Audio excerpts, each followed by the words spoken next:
Bener ya? Gua sering tuh ngeliat kayak di sosial media gitu kan, orang lagi makan, makanannya dikasih air. Kan nggak lucu ya orang lagi makan enak-enak tuh tiba-tiba dikasih air. Bukannya so bener ya?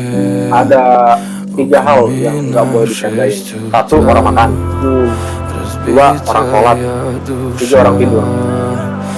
Lu udah bercanda, gue juga udah bercanda, tapi ketiga hal itu dijauhin. Orang lagi makan, orang lagi sholat, orang lagi tidur, itu benar-benar nggak boleh dicandain. Mau apapun orang itu deket sama lu, orang itu udah biasa bercanda dalam perang, tapi emang nggak boleh.